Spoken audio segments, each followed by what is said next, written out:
y como fue mi compromiso al principio.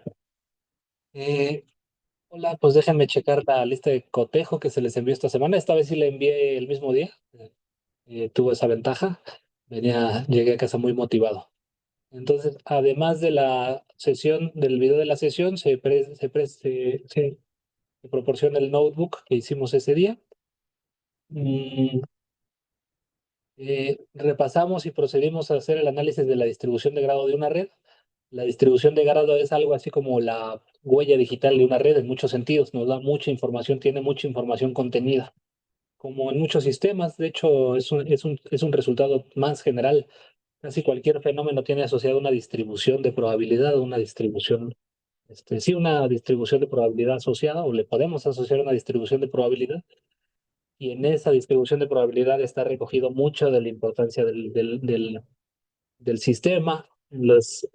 Eh, por ejemplo, y es muy bien sabido, en sistemas complejos, las distribuciones de probabilidad satisfacen propiedades interesantes, propiedades tipo ley de potencias, sobre las que reflexionaremos en la siguiente parte de este módulo, que es el segundo modelo del curso. Pero así como en muchos fenómenos, la distribución de probabilidad nos da mucha información. La distribución de grado, que es el equivalente en una red, la distribución de probabilidad de grado, es muy importante. Es una de las propiedades más importantes, además que es una herramienta con la cual vamos a ir atacando los modelos que vamos a estudiar a continuación. Hoy empezamos ya el bloque 2, no, el bloque 3, perdón, el módulo 3, relacionado con modelos de redes complejas. ¿Sí? Eh, la distribución de grado es un buen resumen junto a otras propiedades globales de la red. Un buen resumen de la estructura y características de los sistemas. Luego escribo medio barroco, ¿no? Meto ahí muchas oraciones subordinadas y cosas así. Luego, para el cierre de esta semana, se trataba de que hicieran eh, la distribución de grado. Déjenme ver cómo va eso. No me ha notificado nada, Manuel, pero aquí donde es fecha de entrega hoy, ver, bueno, esta parte no la voy a ver, yo lo tengo que ver aquí en trabajo en clase, y es eh, comparación de una red, modificación, imagen, medidas de centralidad, ejemplos de redes, visualización, ver más, visualización de un algoritmo para visualización de un tipo de redes, distribución, aquí, distribución de grado. Hay dos entregadas, déjenme verlas. Entregado, no hay vista previa, abrir una ventana nueva. Illich, me compartiste tu notebook. Excelente, ¿no? Una gráfica de distribución de Este, grado en toda regla.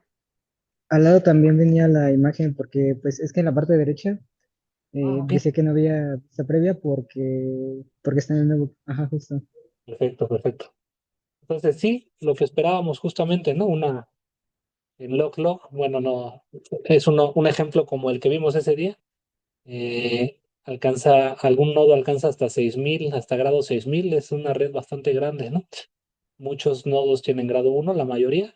Grado promedio 4. Aquí es donde se ve con más, de forma más, no, ¿cómo decirlo? Más mm, clara, no encontré el adjetivo correcto, pero de forma más clara como la mayoría tienen grado uno. En promedio, los nodos tienen grado 4, digamos 5, redondeemos a 5. Sin embargo, hay nodos que alcanzan grado 1000 veces mayor, ¿no? 3 órdenes de magnitud más grandes. Entonces, esto nos habla de la complejidad del sistema, de la variedad del sistema, ¿no? No, en general, la estadística, déjenme llamarla así, clásica, basada en la distribución normal, no conocía este tipo de sistemas en los cuales tenemos eh, varias escalas, ¿no? De elementos que cubren varias escalas. Por eso, a este tipo de sistemas, adelantando un poquito ese tema, se les suele conocer como sistemas con independencia de escala, o en inglés scale free, pero yo soy de los defensores en el español de que scale free se podría traducir mejor como independiente de escala que como libre de escala, que es la traducción más dominante, ¿no? Entonces vamos a impulsar, llamarle a este tipo de sistemas, sistemas con independencia de escala. Este, muy bien, gracias, Illich. Y por ahí debe haber alguien más que entregó. No es para balconear a nadie, pero muy bien, Salma. Entonces, igual es un link, comparten su notebook, se puede abrir y tenemos pues también seguramente te viste en la necesidad, Salma, de utilizar LogLog porque muy probablemente todo se acumulaba. Pues de hecho aquí la tenemos acá, la tenemos en escala lineal. La mayoría de la estructura se amontona aquí y acá. Entonces vemos prácticamente dos líneas verticales, ¿sí? Más bien una línea vertical y una línea horizontal.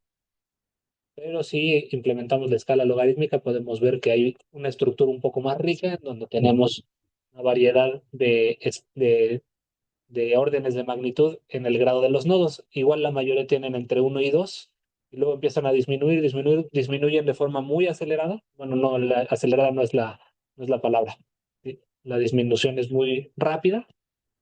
Sin embargo, con escala logarítmica podemos alcanzar a ver aquí los hubs o los nodos que alcanzan a tener también nuevamente tres órdenes de magnitud más que la mayoría de los nodos. Y lo podemos verificar acá. Moda del grado es 2, es el que más aparece, el grado máximo es 6000 y por ahí podríamos estimar que el promedio igual está seguramente entre 3 y 10, ¿no? O 11 quizás. No hay modo de verlo a ojo, pero, pues aquí está, creo que Salma nos lo puso, es 2.84. Ujú, sí, pi. Perfecto. Pues muy bien. Y la otra parte de la tarea era, eh, Manuel seguramente les puso una tabla, es una tabla colaborativa con la cual vamos a ir acumulando información de redes, esperemos muchas, muchas y distintas, en las que vamos a ir juntando las redes eh, de, pues de todos los semestres que ahora sí que como dicen, que Dios nos dé licencia de impartir, ¿sí? Mientras sigamos dando el curso y si seguimos teniendo este enfoque, pues podemos ir explorando, ir rellenando esta tabla, porque además toda esta información es muy útil por un ejercicio que vamos a hacer cerrando este pequeño tema de redes aleatorias, ¿sí? Toda esta información del tamaño, el número de enlaces, el grado promedio, el coeficiente de clustering, todo eso va a amarrarse en un análisis muy bonito que hacemos al cierre, ¿no? Déjenme ver si hay alguien de este curso, todavía nadie, ¿no? Benjamín de hace 2 semestres, del semestre pasado es el último que subió, entonces ahí les encargo que suban 3 o 4 redes, ¿va? Profe, una pregunta. Sí, Mm, ¿Va a ser necesario que hagamos las que son de 1 millón y así? Es que, por ejemplo, con la que subí apenas de la tarea, le costó mucho trabajo. Bueno, se tardó un montón en hacerlo. Yo creo que pues va a morir mi lap con las de millón o dos o así. sí, sí, sí. No me acuerdo si lo aclaré aquí, déjenme tratar de verificar. Aquí, para las redes más grandes tal vez no puedan calcular el diámetro de la red. No sé cuál fue el algoritmo que te costó trabajo, pero sí, el del diámetro explota cuando estás hablando de centenas de miles o millones. Este, pero lo que sí alcance a calcular, repórtalo, ¿va? Ok, sí, pi, muchas gracias. Pero no es obligatorio todos, porque sí, efectivamente. De hecho, eso motiva la, la definición y me gustaría que la implementáramos, de hecho, no sé si hoy, pero en estos días. O sea, esa tarea que nunca antes había hecho, pero que tenía que ver con que modificaran el algoritmo DFS y lo convirtieran en un algoritmo BFS, o DFS y ¿cuál es el otro? Deep, eh, DFS y BFS, sí. Este, y después ese lo utilizaran para calcular el diámetro, perdón, la distancia entre dos nodos. Ese nos sirve para luego, nos podría servir y me gustaría implementarlo, a ver si le sale, algo que se conoce como el pseudodiámetro.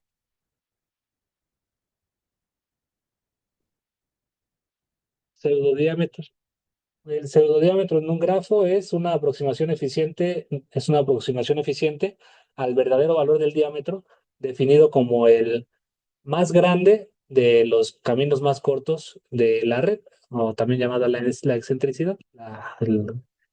Eh, se calcula encontrando un nodo periférico, calculando su nodo más lejano y de forma iterativa haciendo esta misma operación, calculando el nodo más lejano, eh, hasta que no haya incrementos, ¿sí? Esto se utiliza o es más útil para grafos sparse.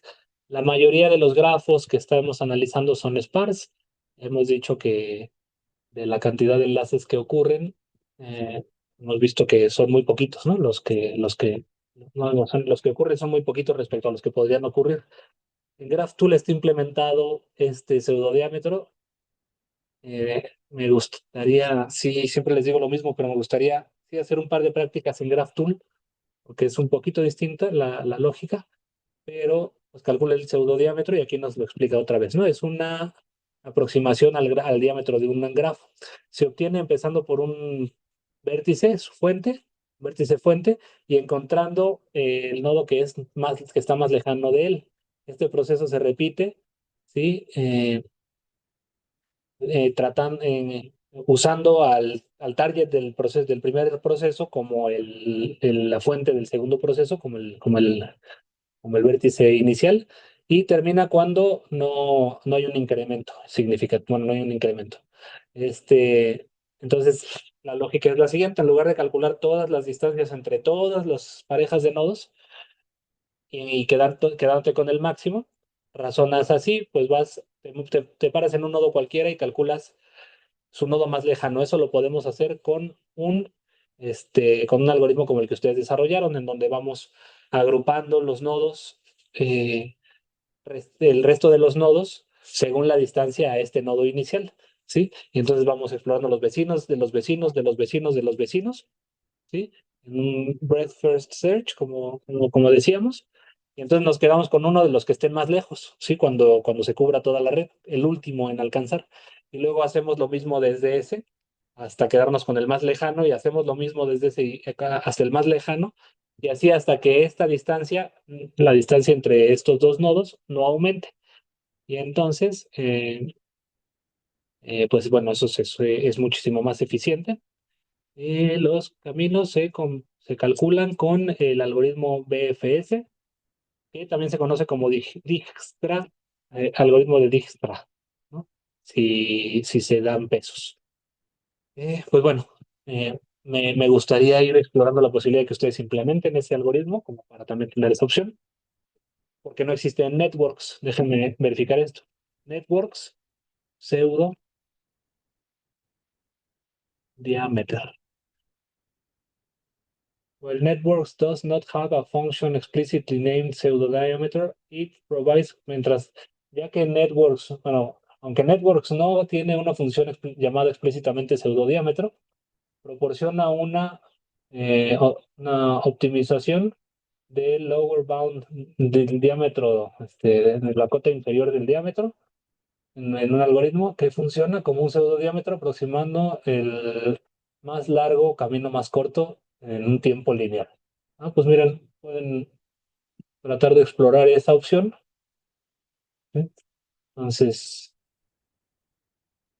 mm, bueno, pero no, de todos modos no nos sirve, ¿no? Porque no, eh, ya entendí. El algoritmo que hemos estado usando en Network se llama Shortest Path Length, ¿no? Creo que sí, Shortest Path Length, o sea, la distancia más corta. No, no, pues no, pero no, ese es entre dos nodos.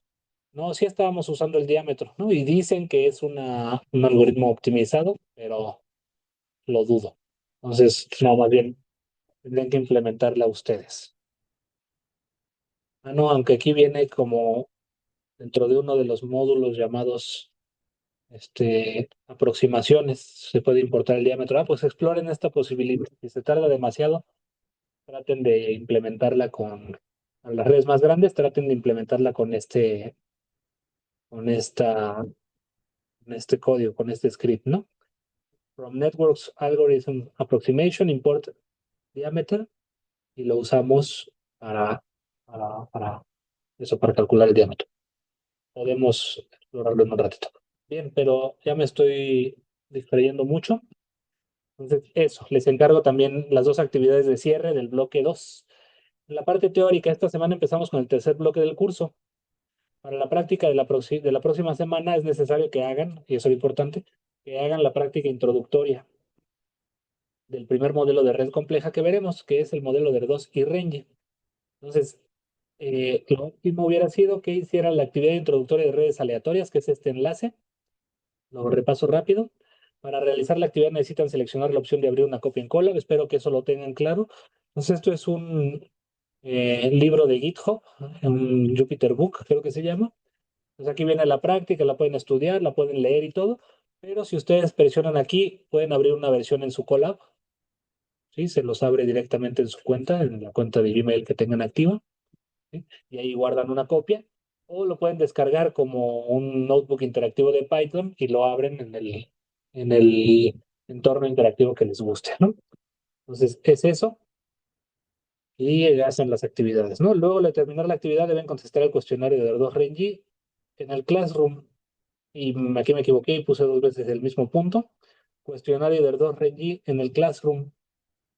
Entonces, aquí me toma la cuenta que no quiero. Y es un cuestionario que está hecho también en Google Forms, porque... Y, Profe, bueno, aquí dice que yo mismo ese no lo me puse, sale en el Classroom. ¿no? No, bueno, no sé mis compañeros si les salga. Sí, No, no sé. ok. Entonces aquí se nos pasó. A ver, déjenme ver si yo sé cómo hacerlo.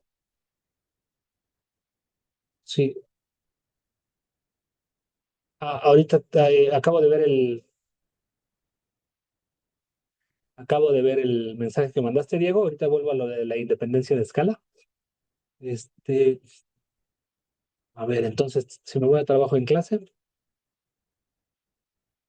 hay un cuestionario de dos Renji. ¿Y cómo le hago aquí?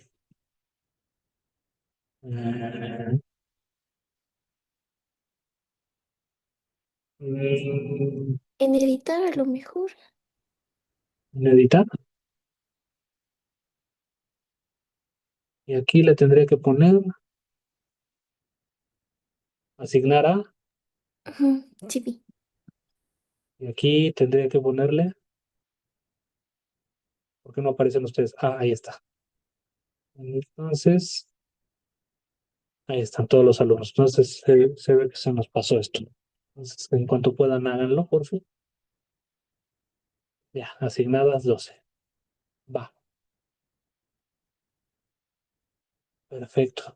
Pero que se hayan dado cuenta que no está el cuestionario me hace pensar que sí hicieron la práctica. Bueno, no lo sé. A ver, déjenme volver entonces por la pregunta de Diego. Me estoy adelantando un poco, Diego. A ver,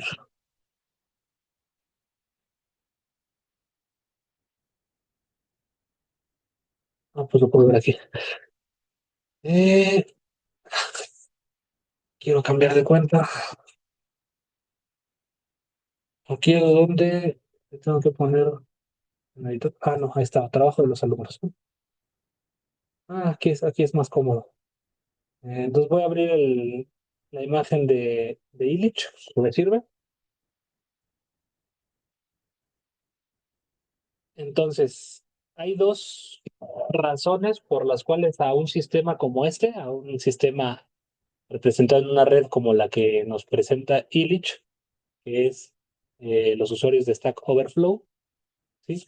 Eh, eh, a grandes rasgos tiene las características que ya había dicho. Yo he usado Stack Overflow y de hecho yo he tratado de dar soluciones en Stack Overflow. No sé si ustedes saben qué es Stack Overflow. Entonces, probablemente sí, porque quizás cuando empezaron su carrera todavía se usaba Stack Overflow. Una de las cosas que se dice es que con la IA generativa, con la popularización de GPT, se deja de usar Stack Overflow porque deja de ser necesario, ¿no? Stack Overflow era Podríamos pensarlo en sus términos, creo que lo podríamos pensar como un Reddit, ¿no? Un lugar en donde la gente sube cosas y entonces entiendo porque yo no lo he usado Reddit, pero entonces la gente le responde y se hace comunidad y se hace conversación, ¿sí? Y hay temas específicos. Stack Overflow era algo muy similar. Eh, Era una plataforma o un espacio tipo foro en el cual la gente subía sus dudas relacionadas con programación y entonces una comunidad, la comunidad de desarrollo y la comunidad de programación siempre fue, históricamente ha sido eh, muy colaborativa, ¿no? Muy desinteresada en términos de ayudarse y de desarrollar juntos comunidad, déjenme decirlo así. Entonces, Stack Overflow era eso, era subes tu duda y muy rápidamente hay mucha gente que está dispuesta a ayudarte y te resuelve tus dudas. Y eso quedaba como un registro porque cada que tú tenías una duda, la googleabas y la mayoría de las veces alguien ya había planteado esa duda en Stack Overflow y era de lo primero que te aparecía. Ahora ya no, de hecho, como ustedes habrán visto, cuando yo googleé así, networks, pseudo diámetro, perdón, no es ni siquiera es el tema, pero lo primero que aparece además de la documentación directamente es la IA haciendo reconstrucción. Pero el chiste es que antes muy probablemente de lo primero que aparecía era algo de Stack Overflow, ¿no? A ver, how to compute a pseudo diameter with networks. Entonces aparece la IA y hay discusiones, miren, no podía estar más bonito. Discusiones en foros, para eso estaba aquí Stack Overflow y entonces lo que hacía era entrar a la duda de alguien, ¿sí? Eh, y había mucha gente respondiéndole, ¿no? Entonces se compartía mucho código, ¿no? Y había un sistema de likes y si te gustó y calificación de las respuestas y todas esas cosas, ¿no? En fin, eso es, no sé si Lich lo sabía cuando lo eligió. Entonces, déjenme decirlo así, la mayoría de los usuarios de Stack Overflow participan muy poco, como yo les digo, bueno, además de usarlo, pero yo solamente habré respondido una duda, ¿no? O dos. Eh, Internet. Y estoy aquí, de los que solo tienen una conexión, que somos la gran mayoría. Y hay un superhéroe por ahí que ha contestado el orden de miles de dudas, ¿no? Ha participado en el orden de miles de conversaciones. Muy probablemente esta sea lo que está detrás de esta red. Ahora, el hecho de que hayamos personas que tenemos el orden de unidades de interacciones, pero también haya personas que tienen el orden de decenas de interacciones, pero también hay personas que tienen el orden de centenas y por ahí unas cuantas de miles de interacciones, ¿sí? Es una propiedad de un sistema que no posee una escala característica, ¿sí? Contrario a, por ejemplo, la distribución de probabilidades de la altura de una población, este, en donde, por ejemplo, en México medimos, creo, en promedio 1,68, 1,69 o algo así. Entonces, hay una escala característica bien resumida por el promedio, ¿sí? El promedio te explica o te, te da información sobre la escala de la población total. Sí hay gente que mide 10 centímetros más, también 10 centímetros menos, 20 centímetros más, hay menos, pero también las hay, y 20 centímetros menos. Por ahí ha de haber una persona que mide 30, 40 o 50 centímetros más que el 1,60, 68 del promedio. Y también habrá una persona que mida 90 centímetros o 1 metro o 1,10 m, ¿no? Entonces, pero son cada vez menos. El chiste es que la gran mayoría se encuentra alrededor de la media y eso determina la escala del fenómeno, ¿sí? Cuando estamos en otro tipo de fenómenos como este, como las interacciones en foros, como las páginas de internet, como la distribución de ganancias en una sociedad, nos encontramos que no hay una escala característica, que el promedio no te dice nada. Aquí el hecho de que el promedio sea 5 no te dice nada acerca del sistema porque hay elementos del sistema que tienen 10, 100, hasta 1000 veces más tamaño que el promedio. Entonces es un tipo de sistema en donde el promedio no te da un buen resumen de las propiedades del sistema y ese es una parte del origen de lo que se conoce como scale free o escala o independencia de escala. que no hay una escala típica, no hay una escala característica de tu sistema. Y hay más, hay un poco más que vamos a ver con calma, pero cuando tenemos este tipo de distribuciones que medio platicamos ese día, la semana pasada, que en escala log-log parecen una línea recta, esto nos habla de una ley de potencia. Y si el exponente en una ley de potencia se ubica en una región específica y es entre 2 y 3 negativos, tenemos un sistema con una propiedad súper interesante que es que el sistema posee una media, tiene un promedio, se puede calcular el promedio, pero su desviación estándar diverge, ¿sí? Entonces, aún más te explica esto que les decía. En una población normal, y por eso se le conoce como distribución normal, en una población que tiene una variable que se comporta como una distribución normal, tú con dos parámetros, la media y la desviación estándar, capturas a la mayoría de tus datos, ¿no? Ya sea en una desviación estándar de diferencia con la media, me parece que captura 2/3 de los datos, ¿no? El 66 o 67%. Y dos desviaciones estándar de tu media captura ya el 99% de tus datos. Entonces, con la media y con la desviación estándar, resumes bien a la mayoría de tu población. Aquí no.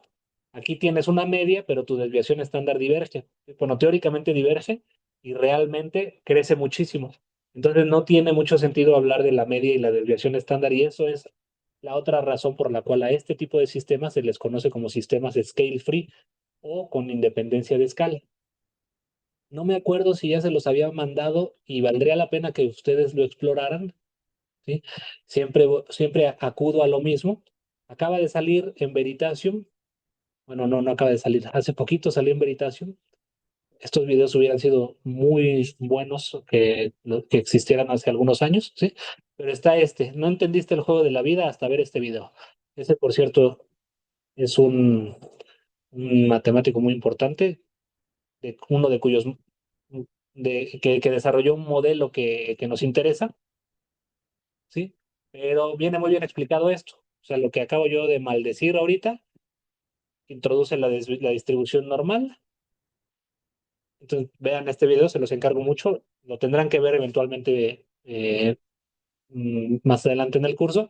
Pero entonces el IQ, la altura humana, el tamaño de las manzanas, hay muchos fenómenos que siguen una distribución normal, ¿sí? Donde el promedio y la desviación estándar te dicen mucho, pero hay otras que no. Y entonces es justamente cuando tenemos en log-log una línea recta y entonces estas se les conoce como eh, distribuciones con independencia de escala, ¿sí? O scale free. Y bueno, lo otro era payasada mía, que no traduzcamos scale free como libres de escala, porque así lo traducen en el video, sino con independencia de escala, ¿sí? Entonces, más o menos a eso me refería, Diego, pero volvemos a eso más adelante, ¿no? Cuando veamos el modelo de Barabás y Albert, que tratan este tipo de redes que tienen independencia de escala, ¿sí? De todos modos, en el chat me dices cualquier cosa si todo claro, pero te digo, de todos modos volveremos a esto más tarde en el curso. Bien, entonces en la parte teórica, actividad introductoria, ahí viene el enlace y el cuestionario que les encargo. Y ahora sí, ya por fin, 40 minutos después, el jueves 16 de abril, bueno, pero aprovecho que no han avanzado mucho tampoco en los materiales teóricos, ¿no? El jueves 16 de abril continuaremos analizando las propiedades del modelo aleatorio de Erdős y Renyi a sistemas reales, ¿no? Entonces déjenme, en vista de que no lo pudieron hacer, de todos modos, si alguien sí lo hizo, háganmelo saber, como para ver eh, pues, cómo está distribuida esa población aquí. Déjenme hacerlo. Eh, lo hago rápido, con la reserva de que ustedes lo estudien, pero es que sí, si no hacemos esa introducción intuitiva, no tiene mucho sentido. Bueno, a mí me gusta primero hacer la introducción, que hagan ustedes la introducción intuitiva, para luego ya irnos a la matemática, ¿no? Al análisis matemático y probabilístico de este modelo de Erdős y Renyi, ¿sí? Entonces, pues vamos a aprovechar lo que nos queda de sesión para para introducir intuitivamente este modelo. Ahora déjenme cambiar de cuenta para irlo haciendo en esta de acá, porque me gusta más que se guarde. Ahora, si ustedes lo abren, sigue teniendo aquí el logo de GitHub. Eso quiere decir que no es de ustedes, pero si le ponen guardar una copia en Drive, pues ya les aparece, ya está guardado en su Drive, ¿no? Entonces, este ya lo podrían editar y sobre todo lo importante es que sus cambios se guardarían, ¿no? Entonces, déjenme introducir muy rápidamente el modelo. Voy a guardar el perrito y fíjate, salvo que tenga que googlear algo, no necesito abrir otra ventana. Pues bueno, déjenme decirles lo siguiente, el modelo más simple que podemos generar de una red, toda la primera parte del curso se dedicó al análisis, y déjenme llamarlo así, bueno, hacer un análisis de redes reales, ¿sí? Entonces, abrir archivos que contienen información de redes, particularmente de enlaces, ¿sí? Cargarlos a la computadora y medir las propiedades de estas redes. Sus propiedades de nodos, sus propiedades de grupos de nodos, sus propiedades globales, pero son análisis de sistemas dados, de sistemas, déjenme llamarles así, empíricos, que existen en la realidad. Estamos entrando a una siguiente parte del curso, que es la parte de modelación. Para comprender, y este es un enfoque, digamos, es un enfoque científico, sí, una posición científica, para comprender del todo a los sistemas no basta con describirlos, sino que la ciencia se caracteriza por poder modelarlos y en la modelación poder hacer un conjunto de operaciones que tienen que ver con predicciones, por ejemplo, o con explicaciones de lo que está ocurriendo, para lo cual, eh, eh, mm, perdón, ¿qué estaba yo diciendo? Entró alguien. Este, entonces, a la ciencia no le basta con describir la realidad, repito, esto es una posición, una posición ante la ciencia, digamos, que no nos basta con describir las cosas, y ustedes estudian física y lo saben, ¿no? Se los han dicho muchas veces y vamos a admitir esa posición científica. No nos basta con describir a los sistemas. Queremos usar ese conocimiento, usar el conocimiento que podemos tener de los sistemas para hacer predicciones o para utilizarlos en nuestro beneficio, ¿no? Como humanidad, como grupo, como sociedad, lo que sea. Y para eso optamos a veces por una operación que se llama modelación, ¿sí? Entonces vamos a entrar a esta parte del curso en la que trataremos de explicar las propiedades de los sistemas, pero a partir de modelos, ¿sí? Eh, y encontrando modelos adecuados, cuyas propiedades recojan las propiedades de los sistemas reales, podríamos aventurar como hipótesis que los mecanismos que están detrás de los sistemas reales son aquellos que comprendemos gracias a nuestros modelos. Entonces, esto es la marca de las siguientes sesiones que dedicaremos a modelos de redes que tratan de explicar el comportamiento de los sistemas, ¿sí? Entonces, un primer modelo, el más simple de todos, es lo que entenderíamos como una red aleatoria. ¿Qué pasa si suponemos que las interacciones entre los nodos, si una red son nodos o elementos y enlaces o interacciones, qué tal si aventuramos como primer modelo, el más simple de todos, que estas interacciones se dan al azar, de forma completamente aleatoria? ¿Sí? Eso es el supuesto que está detrás del primer modelo, el más simple, el modelo de redes aleatorias, que además fue analizado con todo detalle, prácticamente terminado de analizar, por estos dos matemáticos, Poller 2 y Renyi, pero no me acuerdo cuál es el nombre de Renyi, pero son dos matemáticos, ambos me parece que son húngaros, ¿sí? Súper brillantes, súper geniales. Entonces ellos en un conjunto de artículos, creo que tres o cuatro artículos, los artículos vienen eh, en el, en el repositorio, en el mini micrositio, perdón, del curso, como para que vean que son prácticamente matemáticas, ¿no? Son artículos más en el terreno de la probabilidad que de las redes. De hecho, las redes como tal no habían surgido como disciplina. Esta surge llamada así hasta finales de los 90, principios de los 2000, pero están en el terreno matemático de los grafos, ¿no? Y la probabilidad.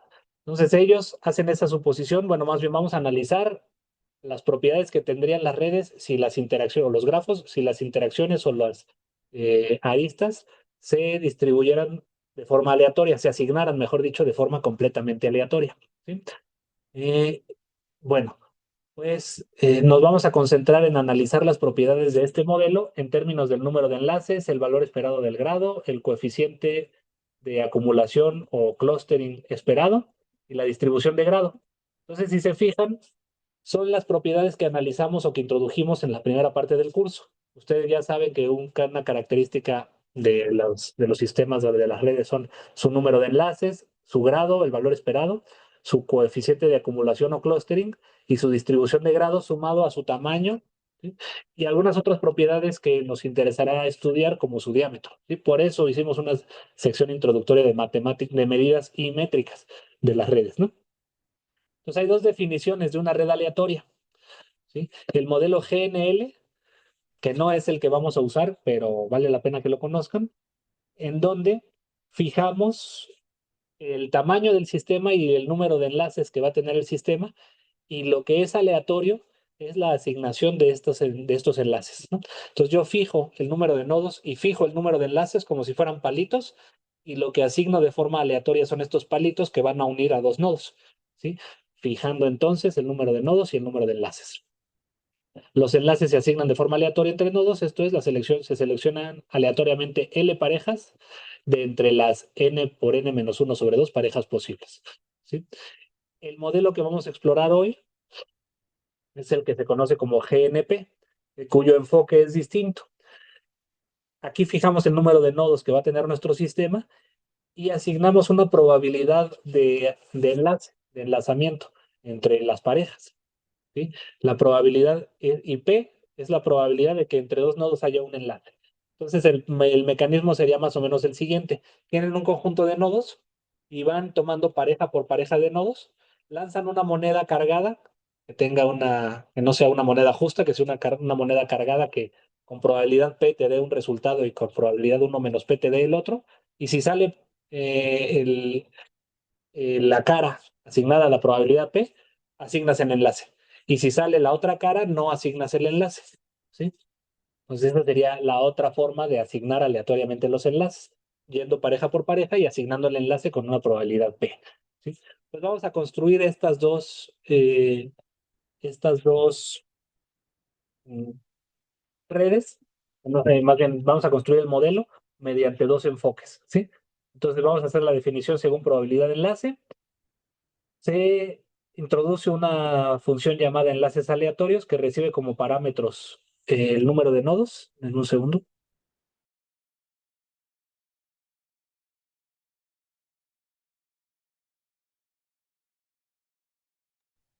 Perdón, tuve que tener un asunto rápido.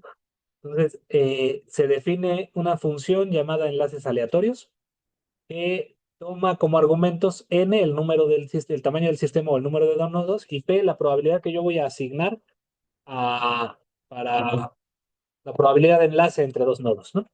Entonces, esencialmente lo que tenemos es un bucle sobre los nodos y un bucle sobre i. Acuérdense que esto ya lo habíamos hecho en algún momento, tiene que ver con visitar todas las parejas de nodos, pero sin repetirlos, porque estamos hablando de redes simples, ¿sí? Entonces, al hacer un bucle de i sobre n y al hacer un bucle de j sobre i, evitamos que haya autoenlaces o que se considere la pareja de un nodo consigo mismo, y además evitamos que se duplique que se dupliquen las parejas, ¿sí? Ya que garantizamos eso, lanzamos una moneda utilizando la función de de NumPy llamada random.rand, que déjenme copiarla acá abajo. Simplemente nos da un número aleatorio, un número pseudo aleatorio, entre 0 y 1. Entonces esta función es muy útil porque con esta función, con este número pseudo aleatorio entre 0 y 1, que tiene una distribución prácticamente uniforme, te da con toda la densidad de probabilidad de todo el intervalo de 0 a 1 es el mismo, dentro de todo el intervalo, digo. Y ahora si yo aquí le pongo la condición menos 0.5, por decir una probabilidad, pues a veces es false y a veces es true. En principio, la mitad de las veces va a ser true y la mitad de las veces va a ser false. Le ponga el número que yo le ponga. Entonces, punto 9, la mayoría de las veces va a ser true, pero una de 10 veces en promedio va a ser false. Ahí se me pasó rápido, pero fue false y aquí va a ser false, falso. ¿Sí? Entonces, ese sería el mecanismo con el cual asignamos, más bien, que determina que se cumpla, que solo un porcentaje de las parejas va a ocurrir. Y utilizamos esta operación yield, que es que es la operación que sustituye al return, porque no nos da el resultado, sino que nos va generando todos los posibles resultados. Entonces lo hace para todas las parejas y cuando esto se cumpla, nos va a ir arrojando la pareja para la que esto se cumplió, ¿no?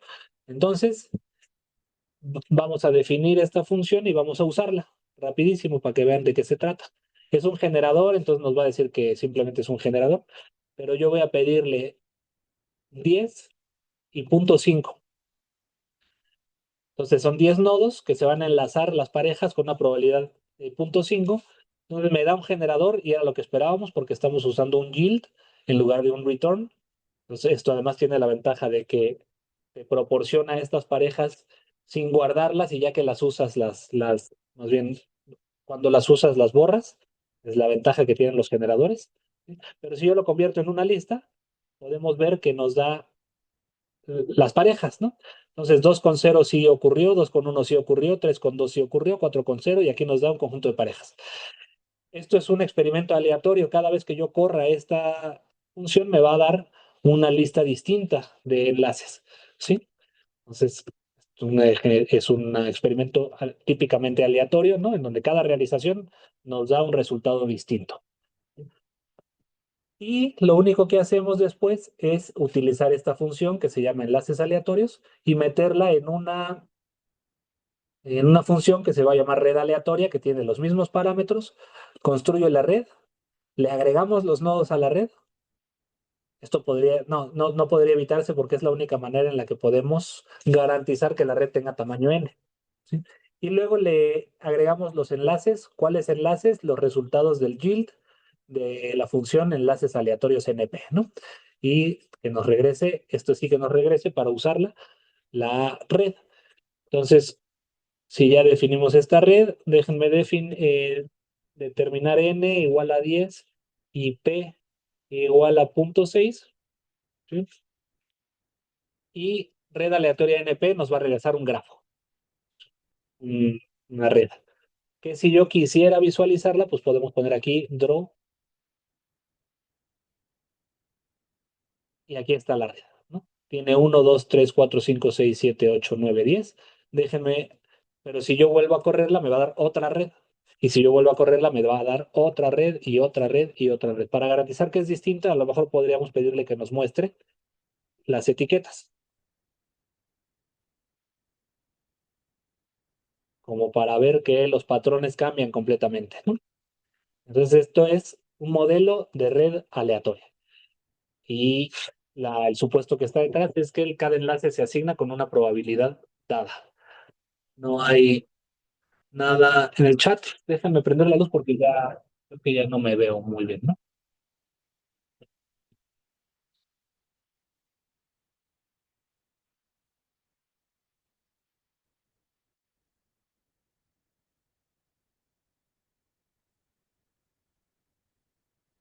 Ay, me equivoqué de luz.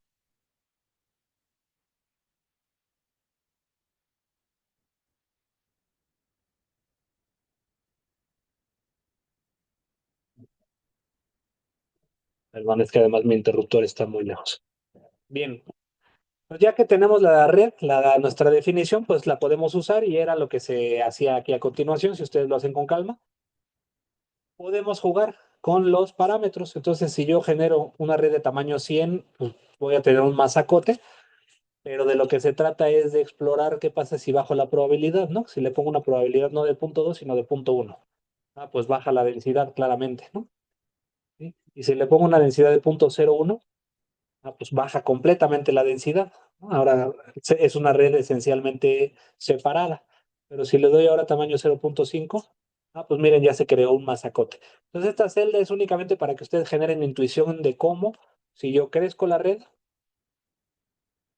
dejando la probabilidad, pues tengo un resultado. Si pongo una probabilidad 0.01, el masacote del centro es un poco más grande, sí, pero si yo le pongo 300, pues es todavía más grande, son menos los nodos que quedan aislados. Y déjenme ponerle aquí 400 para ver que ya hay muy poquitos nodos, ¿sí? Entonces ustedes exploren, dejémoslo en 100, dejémoslo como lo encontramos. Solo sería cosa de ahora correr 100 nodos con probabilidad de 0.5 y miren cómo queda muy denso. Pero si yo le pongo de 0.1 queda menos denso, ¿no?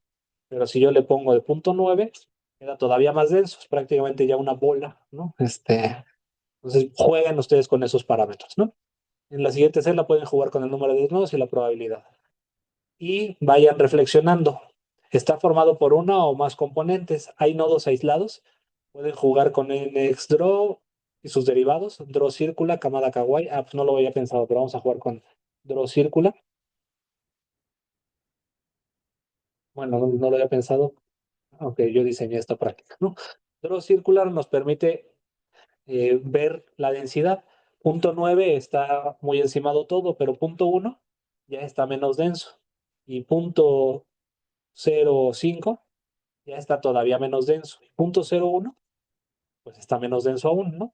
Y 0.001 pues ya ocurre nada más uno, dos, tres, cuatro que pueda haber, a lo mejor hay uno por ahí aislado, ¿no? Pues con Draw Circular nos permite ver esto. ¿Sí? Es solo para que ustedes jueguen y generen intuición.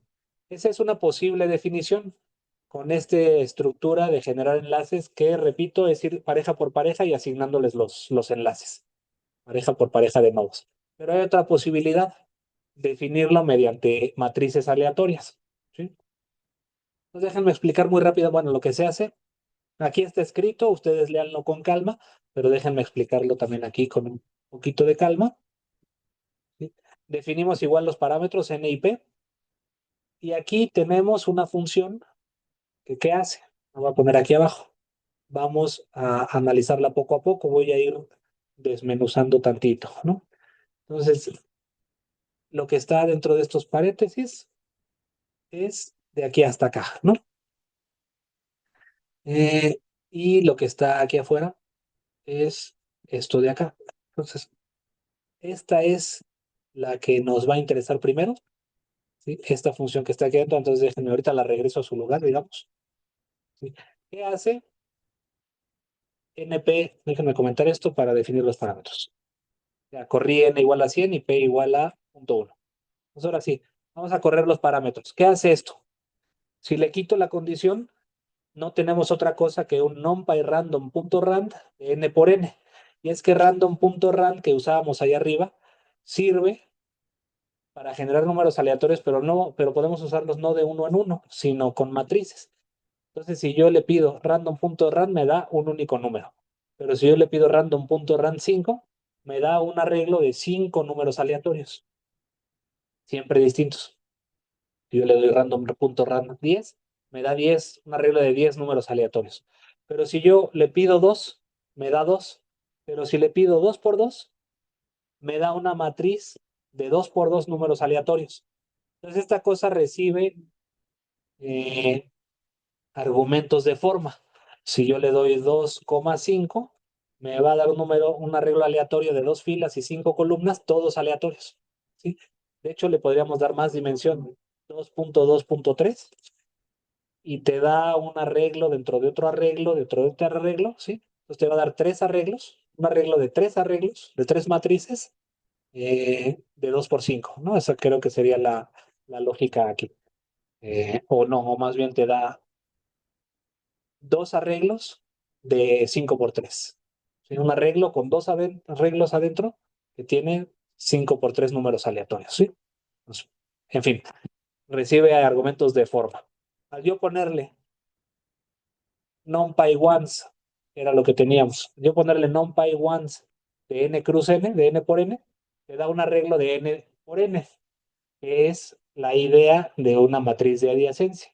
La matriz de adiacencia, recuerden que es una matriz de n por n, donde tiene que tiene unos cuando el enlace ocurre y ceros cuando no ocurre. ¿Y cómo vamos a lograr eso? Pues Python es muy flexible en ese sentido y si yo comparo un arreglo con un número, acuérdense que P es un número, si yo comparo un arreglo con un número, lo que va a hacer es element wise, creo que así le llaman, elemento a elemento compararlo con este número. Entonces es una comparación de una matriz con un número, va a comparar elemento a elemento, eso lo adivina Python.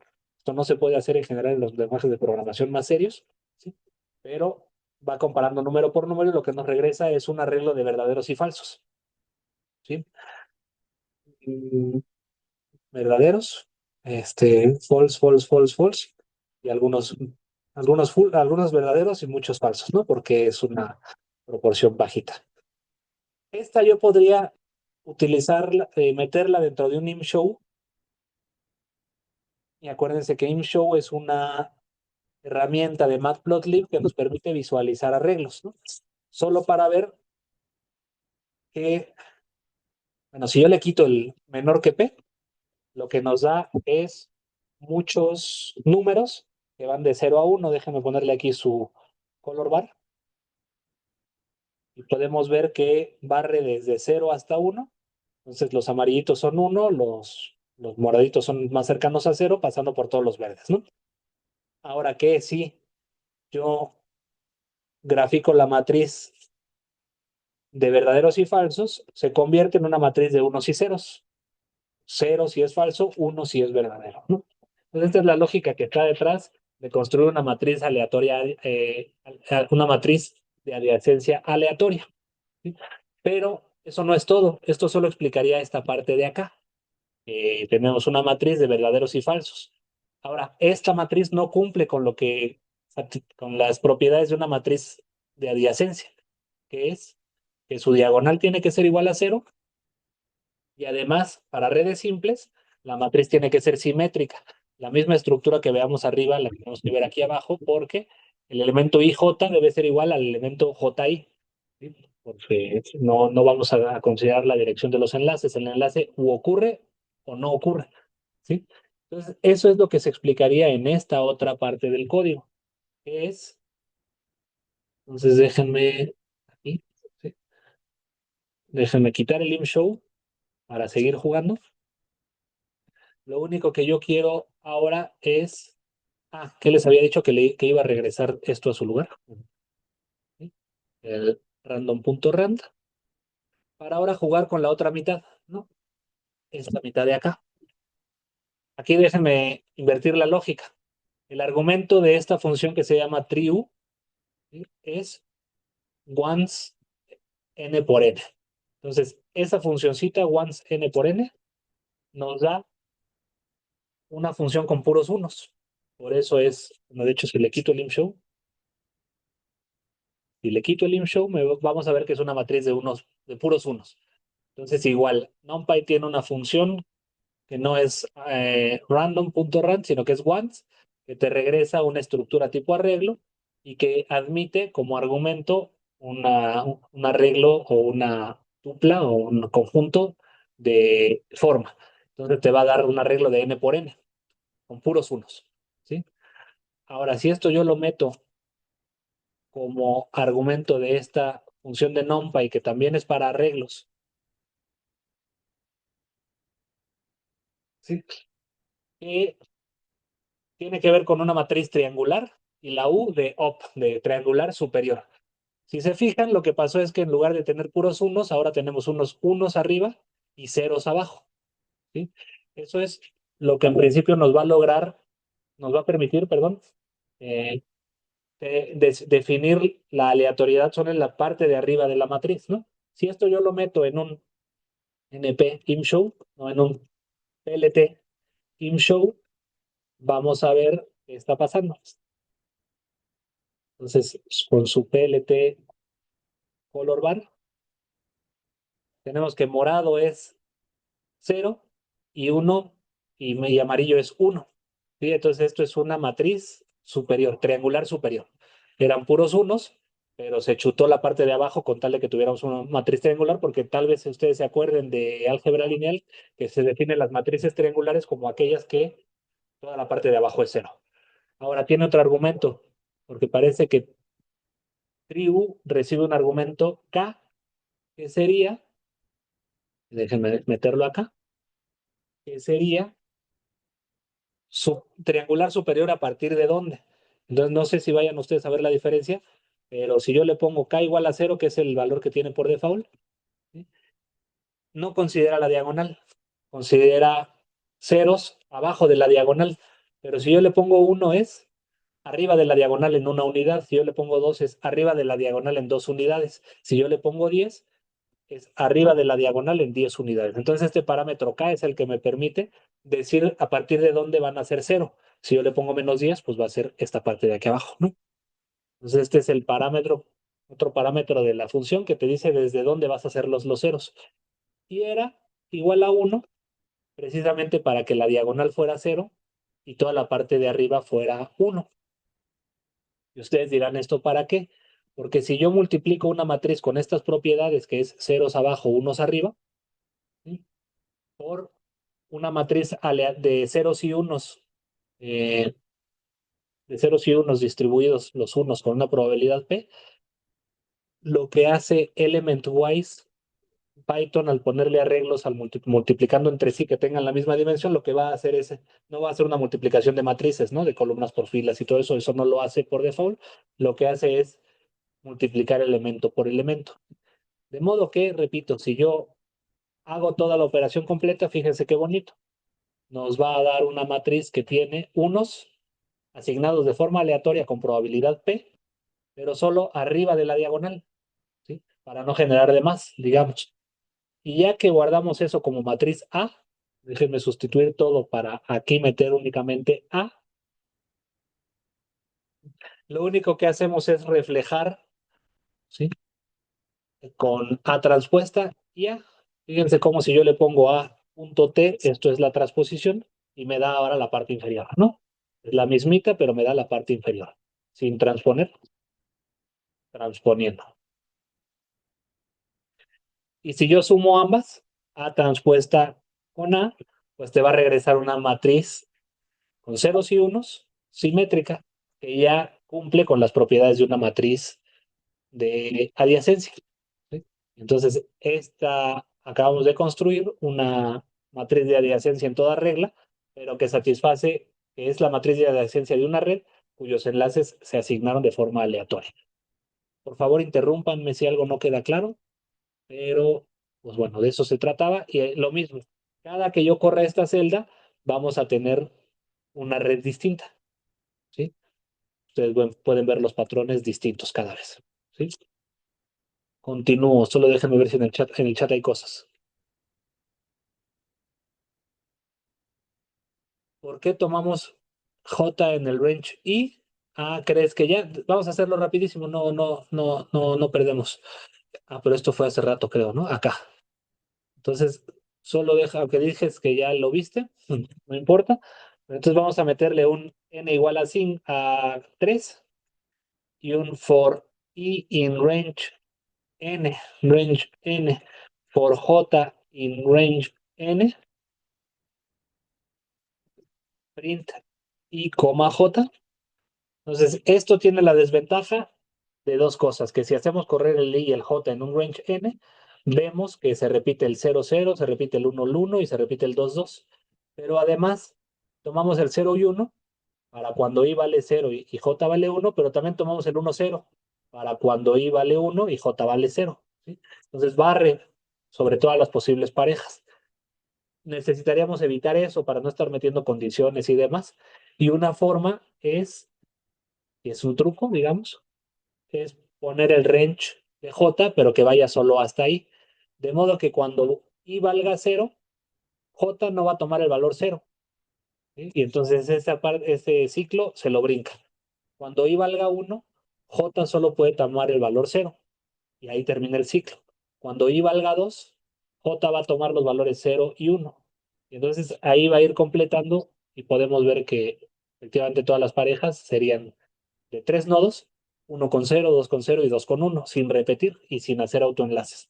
Y ya si lo elevamos a 4, tenemos en lugar de 0, 0, 0, 1, 0, 2, 0, 3, 1, 0, 1, 1, 1, 2 y 1, 3, en donde tenemos los repetidos, más bien los autoenlaces y los repetidos, 1 con 0 y 0 con 1. Aquí lo que tenemos es que se brinca los autoenlaces y se brinca los repetidos, ¿no? Entonces es 0, 1 con 0, 2 con 0, 2 con 1, 3 con 0, 3 con 1 y 3 con 2. Y esas son las 4 por 3 sobre 2, o sea, 6. 1, 2, 3, 4, 5, 6 parejas.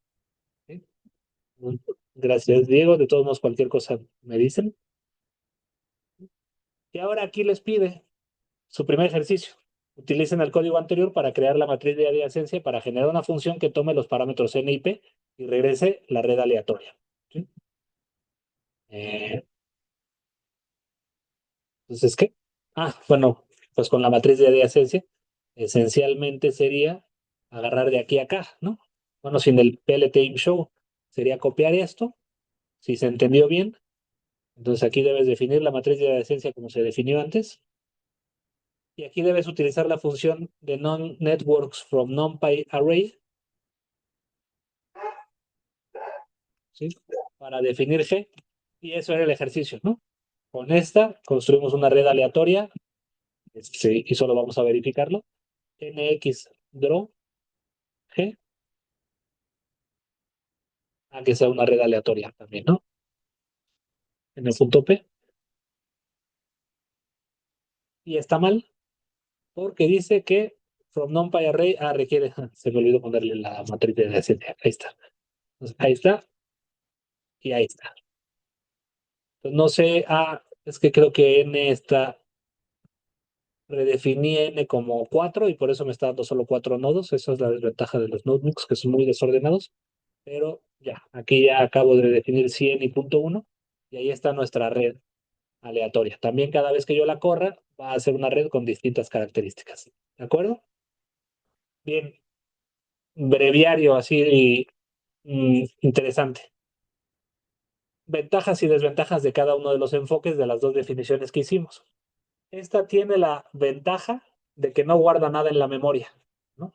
Genera el yield, que cuando lo usas para asignar los enlaces de la red, elimina de la memoria la pareja, ¿sí? Quedándose únicamente en la red. Entonces, esa es su ventaja. Pero la desventaja es que tiene que ir pareja por pareja y para redes muy grandes eso puede ser lento, ¿sí? Ventajas de la matriz de adyacencia es que está utilizando operaciones vectoriales, ¿sí? El from NumPy array, bueno, esta forma es construir todos los enlaces de forma vectorial, realizando todas las operaciones de la matriz de forma vectorial. Python está muy optimizado para hacer operaciones vectoriales, ¿sí? Se tarda se tarda casi lo mismo que operaciones entre números, ¿sí? Pero la desventaja que tiene es que ahí vas a tener que hacer un arreglo que se va a guardar, ¿sí? Que en algún lugar se va a quedar. Entonces esa sería la desventaja, porque además operaciones de matrices ya muy grandes, que además en la mayoría de los casos van a ser puros ceros, es costoso en términos de memoria. Más rápido, digamos, pero es muy costoso. Entonces esas podrían ser a grandes rasgos las ventajas y las desventajas de cada uno de los enfoques, ¿sí? De todos modos, déjenme quedarme con la primera definición, ¿sí? Esta de acá.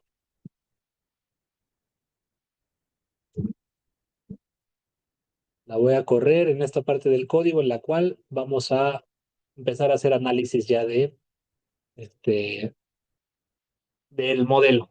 Bien, les insistí varias veces que cada que yo corra la red, perdón, la función, me va a dar una red distinta, ¿sí? Entonces, algunos de ustedes ya llevaron física estadística, sé que otras personas no han llevado física estadística, pero digamos que que cabe como un curso de física estadística porque vamos a utilizar uno de los conceptos más importantes de la física estadística, que a quienes la han llevado, pero que lo recuerden, es el concepto de ensamble, o en francés, ensemble, ¿no? La gente mamona dice ensemble, ¿sí? O el modelo de ensamble, perdón, o la noción de ensamble, que lo que quiere decir es que vamos a tener un conjunto de sistemas equivalentes en el sentido de que van a tener el mismo tamaño. ¿Dónde están mis definiciones? El mismo tamaño, 100 nodos, y la misma probabilidad de enlace entre parejas, ¿sí? Esos son los parámetros Esas son las dos propiedades que van a tener todos los elementos, todos mis sistemas, pero para analizarlo, yo no puedo analizar sistema a sistema, sino que yo tengo que analizar las propiedades estadísticas de este ensamble. ¿Sí? Entonces, es la idea detrás de la física estadística, tener muchos sistemas equivalentes y analizarlos estadísticamente. Aquí vamos a hacer lo mismo para analizar las propiedades del modelo.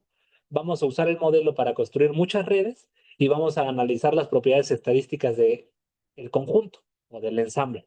¿De acuerdo? Entonces, para dummies, quienes no hayan llevado física estadística, esa va a ser la noción.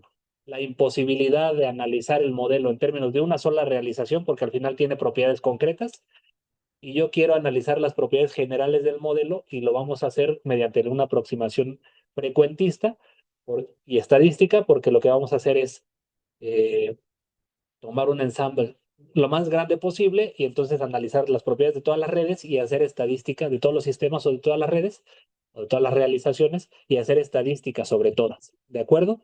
Por favor, díganme si algo no va quedando claro. Y entonces, les había sugerido en algún momento que llevaran alguna clase especial de estadística y de probabilidad. Si se puede por separado, una de estadística y una de probabilidad mejor, pero si no, probabilidad estadística. Además de sus cursos en los que de por sí ven probabilidad estadística, en física, ¿dónde ven probabilidad estadística? Si no recuerdo mal, en física estadística, si no recuerdo mal, en cuántica, y porque hay que ver distribuciones de probabilidad y todo eso. Pero ustedes lleven también un curso en la facultad o en otro lado, un curso de probabilidad. ¿Sí? Muy útil y a ustedes les va a servir mucho. Si es que no ha habido un cambio de plan de estudios en la carrera de física, entonces todavía no existe esa materia. No es obligatoria, digamos, y no sé si lo vaya a ver en algún momento. Entonces, vamos a trabajar sobre la noción de variables aleatorias. ¿Sí? Una variable aleatoria es un número cuyo resultado no podría yo saber de antemano, ¿no? Déjenme llevarlo así. Formalmente, quienes han llevado probabilidad, la variable aleatoria es una función que va del espacio muestral a los reales, cualquier función, y entonces como el espacio muestral es el que contiene todos los posibles resultados de un experimento aleatorio, entonces cada que realizamos el experimento aleatorio, tomamos un elemento del espacio muestral y esto le asocia un número, y eso es una variable aleatoria, pero esencialmente, bueno, simplificando esa idea, déjenme decir que una variable aleatoria es un número cuyo resultado desconocemos de antemano, ¿no? Pero que va a tener algunas propiedades específicas, ¿no? ¿Cuál es la primera variable aleatoria sobre la que nos vamos a concentrar? El número de enlaces, ¿sí? Cada que yo ejecuto mi modelo de red aleatoria, voy a tener, como ya les he dicho muchas veces hoy, una red distinta, ¿sí? Que va a tener propiedades distintas, entre ellas la propiedad L, el número de enlaces. Y aquí creo una red aleatoria y mido cuántos enlaces tiene, midiendo la propiedad la longitud del objeto g.edges, que es un iterable de todos los enlaces. Y si se fijan, cada que yo la corro da un número distinto. 510, 493, 520, 465. A veces da más, a veces da menos, que es como el resultado de tirar una moneda. Si yo tiro una moneda 100 veces, a veces van a salir 52 soles, a veces van a salir 47 soles, a veces van a salir 60 soles, ¿sí? Cada que yo realice el experimento completo de tirar 100 veces una moneda, el número de soles va a ser distinto, es una variable aleatoria. ¿Sí? Lo mismo ocurre aquí. Como cada enlace es un volado, entonces al realizar muchos volados, la cantidad de éxitos va a ser una variable aleatoria. A veces hay más y a veces hay menos, ¿sí?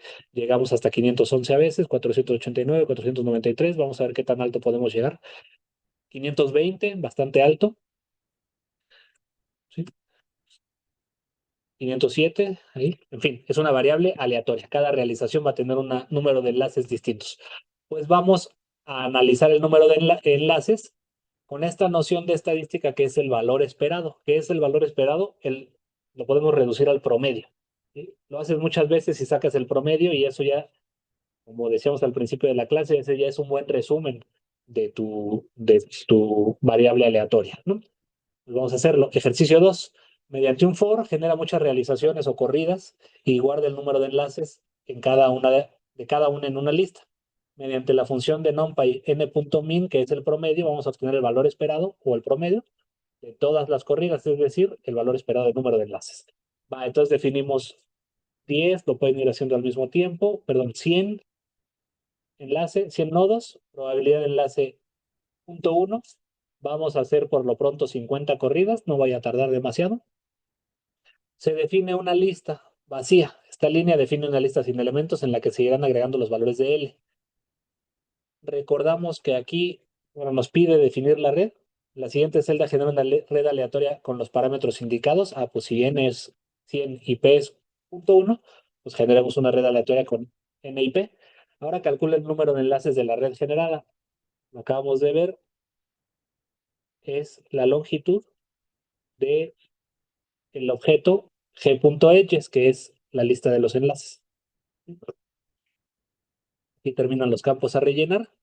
Y después de haber generado la red, se agrega L a la lista L que se definió vacía aquí arriba. ¿De acuerdo? Entonces esto lo va a hacer 50 veces y al final va a calcular el promedio.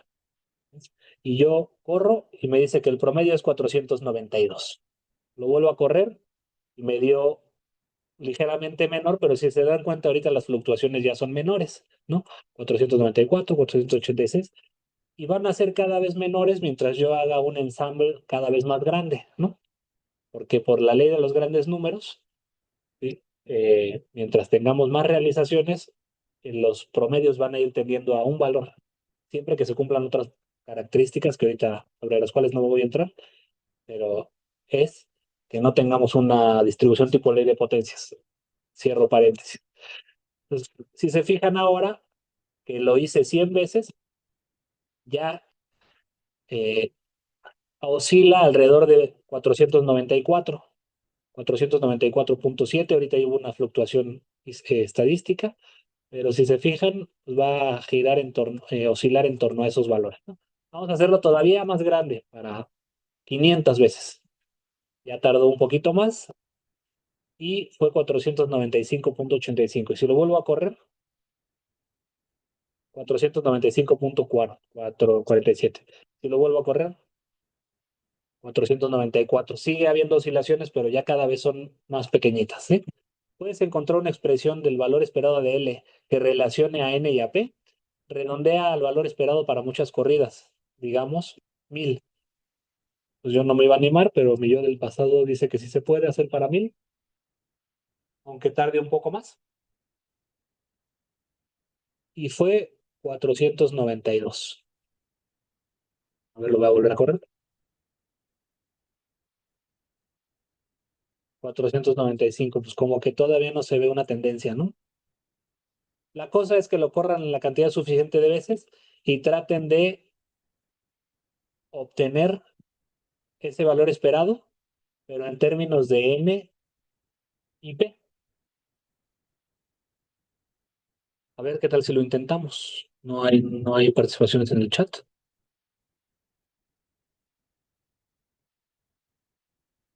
A ver, pues vamos a suponer que redondemos y vamos a suponer que, por cierto, aquí es donde vale la pena usar el TQDM que ya no usamos la vez pasada, pero el from TQDM import TQDM es como te quiero demasiado, pero no nada más, ¿no? En árabe creo que es el acrónimo de tiempo, contador o algo así. De hecho, me sorprende no haberlo visto con ustedes. Es Python TQDM. Entonces, TQDM means progress en árabe, Takadum, pero también es la abreviación de I love you so much en español, que significa te quiero demasiado, ¿no? Entonces, para que no digan que yo lo decía de broma, efectivamente quien diseñó esta función tenía en mente dos cosas, que en árabe es Takadum, progreso, o proceso, no progreso, y se enteró de que en español significaba te quiero demasiado, ¿no? Por eso nos acordamos. Y entonces si yo le pongo, si le aplico la función TQDM al iterable sobre el cual vamos a hacer el bucle, fíjense qué bonito. Nos da un contador de progreso para ver con más o menos, para estimar cuánto tiempo vamos a perder. Y ya después da el resultado. El resultado fue 495. Permítame entonces hacerlo para 5000 y ver cuánto se va a tardar. No se va a tardar demasiado, va a tardar alrededor de 12 segundos. Espero que ustedes me concedan. Como para ver ya así en este tamaño de ensamble. Ojo que estoy generando 5000 redes aleatorias y estoy midiendo una propiedad de ellas que es su longitud. Y el resultado fue 494. Redondemos en 495. ¿Cómo puedo combinar N y P para que me dé algo parecido a 495, 494? A ver, ideas, abran sus apuestas. Se abren las apuestas, digo. Hagan sus apuestas.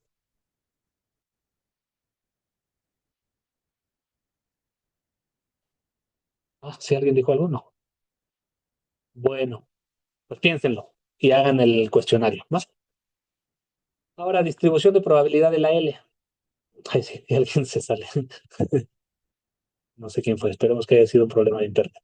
Este, ahora, el promedio es una aproximación a la variable aleatoria, pero aquí es donde entra el tema de la distribución de probabilidad. ¿Qué tal si analizamos no el promedio, sino la distribución de, del arreglo? Porque al final no perdamos de vista que lo que tenemos es lista L, que tiene un chorro de realizaciones, 5000 de hecho. Entonces, la primera red que construimos tiene 467, la segunda que construimos tiene 475, 79, 501, 470, y así 5000 veces. Son 5000 realizaciones con esta variable aleatoria tomando valores distintos. ¿De acuerdo? Pero entonces, ¿qué tal si nos fijamos no únicamente en la media, sino en su distribución de probabilidad? Entonces, ya la vez pasada, para calcular el histograma de grados, ya sabemos que cómo usar la función histograma para una distribución de probabilidad, ¿no? Entonces, se usa aquí, se mete L sobre el objeto del cual, como argumento, que es el objeto sobre el cual queremos sacar el histograma, es decir, contar todos los valores, y aplicamos el mismo truquito de aquella vez en bins o los repositorios, no, las, eh, las cajitas en las que vamos a contar, va a ser un range. Ahora aquí tendríamos que tomar el range máximo, como lo hacíamos aquella vez, el grado máximo, pero aquí es el número de enlaces máximo que puede tener una red aleatoria. ¿Y cuál es ese número de enlaces máximos? Pues a poco no es n por n menos 1 sobre 2, o sea, las parejas de los nodos. Puede ocurrir, aunque sea muy improbable, que yo genero una red aleatoria donde todos los enlaces, todos los nodos quedaron enlazados. Sí, se crearon las n por n menos 1 sobre 2 enlaces. ¿Sí? Poco probable, pero puede ocurrir. Y ya, esto lo guardamos en Y y X. ¿Y qué dice aquí? A continuación se puede visualizar el histograma como arreglo X representa los valores extremos de los intervalos, tiene un valor extra. Por eso debemos excluirlo al momento de graficar, por eso se indica X, se grafica X, todos los elementos de X menos el último, ¿sí? Y Y no se le pone nada, esto ya lo hicimos la vez pasada cuando estábamos analizando la distribución de grado. Y fíjense lo que tenemos. Casi siempre es cero, de 0 a 5000. ¿Y por qué 5000? Porque el grado max, el número de enlaces máximo que puede tener una red de 100 nodos es 100 por 99 entre 2, que es 4950. Entonces no llega hasta 5000, llega hasta 4950. ¿De acuerdo? Eh, bien.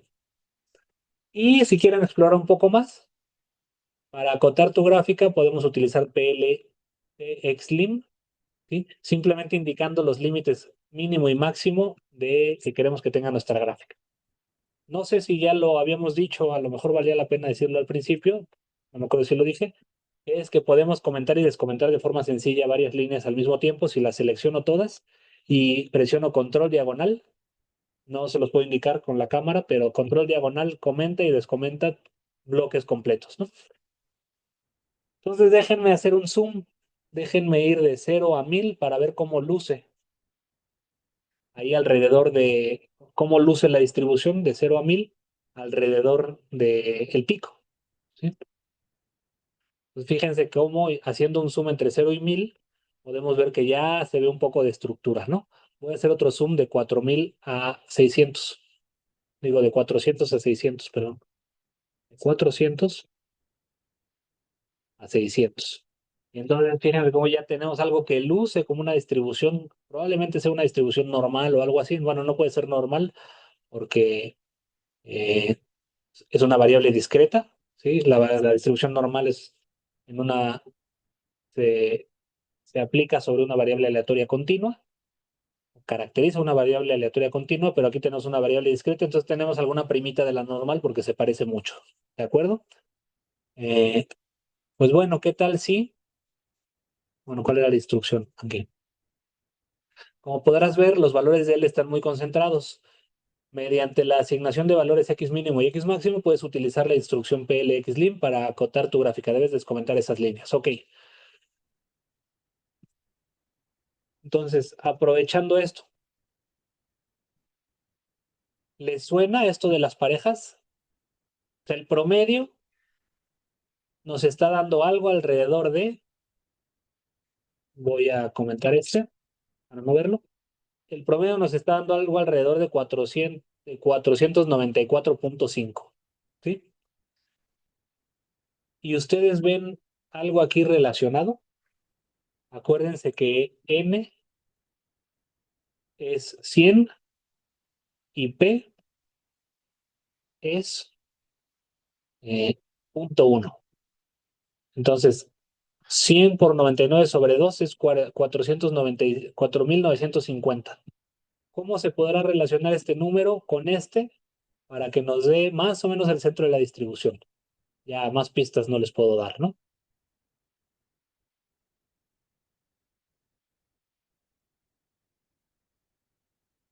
Bueno, sé que le están echando muchas ganas de entrada en estas clases en línea que luego son difíciles. Pues chéquense lo siguiente, ¿qué pasa si agarro n por n-1? Alguien ya dijo algo en el chat. Gracias, Andrés. Es el grado máximo por la probabilidad de que exista una conexión, tal cual, ¿no?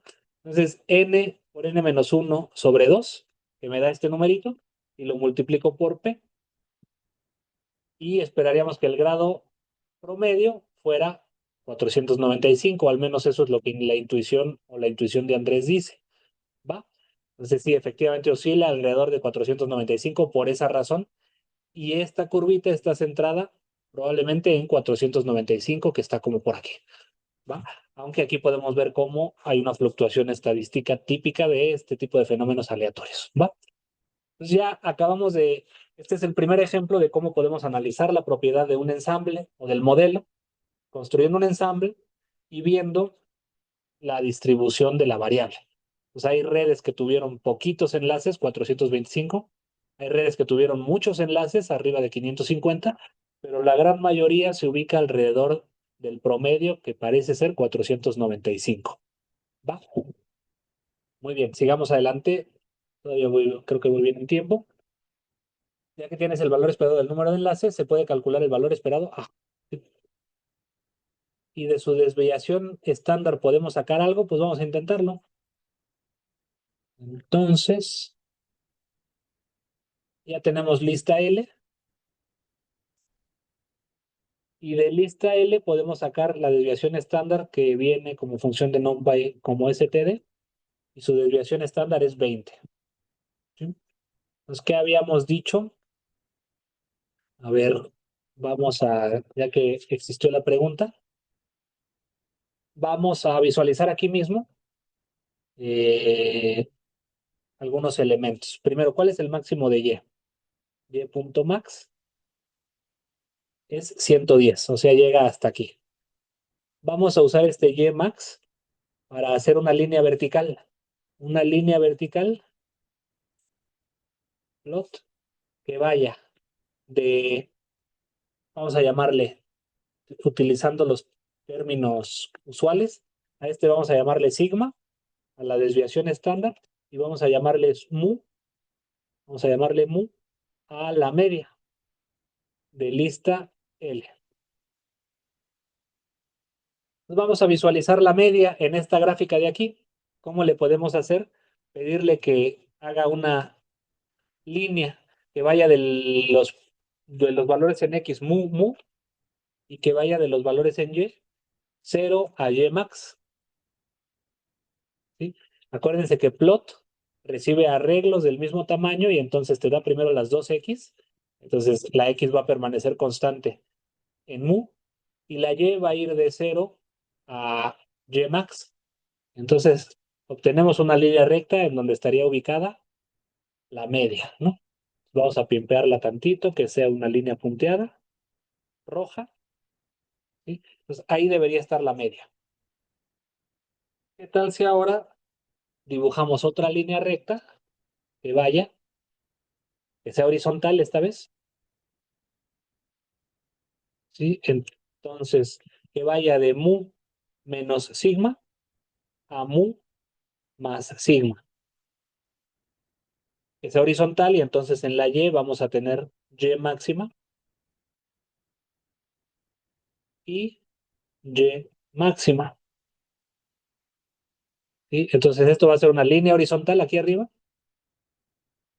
y solo para que se vea bonita, pues le podemos poner, y chéquense el truco, ¿qué color le damos? Pues igual rojo, pero que sea una línea eh, en cuyos extremos tengamos una línea vertical. Entonces, cuyo separador sea una línea vertical, no me acuerdo si lo puse bien. Sí. Entonces, esto nos da un segmentito. Entonces, efectivamente, podríamos ver que si esto se comporta como una normal, ya sabemos que no es una normal, pero luce como una normal, ¿sí?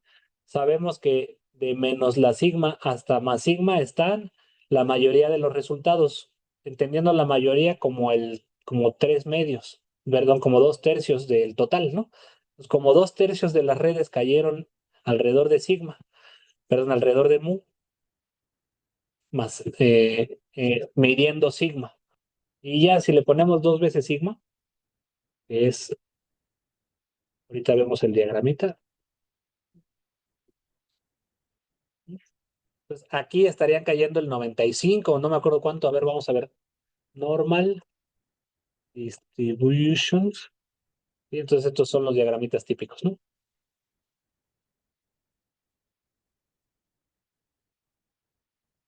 Junta, junta, junta. Aquí. Entonces, de la media más menos sigma, tenemos el 68% que yo redondeo en dos tercios, ¿no? Dos tercios es 66, pues dos tercios. Y ya dos veces sigma cae el 95. Y tres veces sigma el 99.7, ¿no? Entonces, sí luce como algo parecido a una distribución normal, ¿no? Pues podríamos afirmar con mucha certeza que el 95%, más o menos el 95% de las redes que construimos tienen valores eh, de mu menos dos veces sigma a mu más dos veces sigma. Es más, ya que estamos inspirados, si no, partiendo de que si no terminamos hoy, ustedes lo van a hacer por su cuenta y se van a poner al corriente. ¿Sí? ¿Qué tal si lo medimos? O sea, medimos ese porcentaje. Entonces yo tengo L, ¿cómo se llamaba? Lista L, que son todas.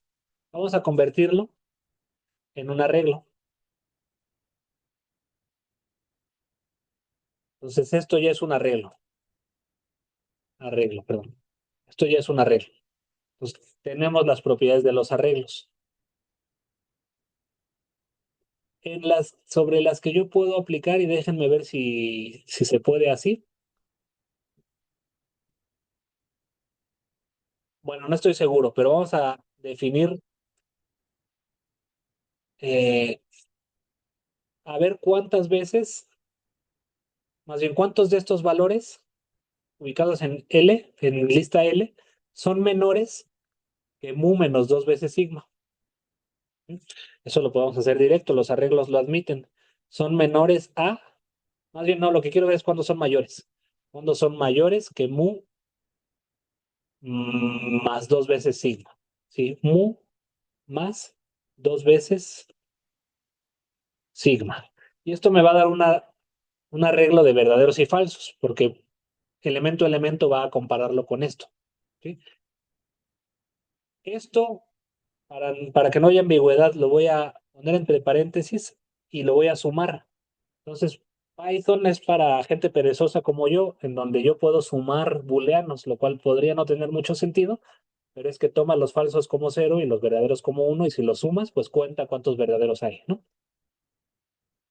Y resulta que hay 104 verdaderos, ¿sí? Hubo 104 redes que cayeron por encima, cuya longitud cayó por encima que mu más 2 veces sigma, ¿sí? Entonces, a esto déjenme llamarle cola derecha. Y voy a hacer lo mismo para cola izquierda. O sea, voy a ver cuántas redes tuvieron una longitud el número de enlaces menor al promedio menos 2 veces sigma, ¿sí? Entonces le pongo aquí promedio menos mu menos 2 veces sigma, ¿sí? Comparo, sumo y a esto le llamo cola izquierda. Entonces, cola derecha y cola izquierda, ¿cuánto valen? Cola derecha vale 104 y cola izquierda vale 118. Estuvo ligeramente sesgada, ¿sí? Pero si yo sumo ambas, de todas las que quedaron fuera, son 222. Vamos a comparar esas 222 entre el número de corridas. Creo que le llamé corridas, era 5000, pero vamos a compararlos. Y resulta ser el 0.04%. 0.04%.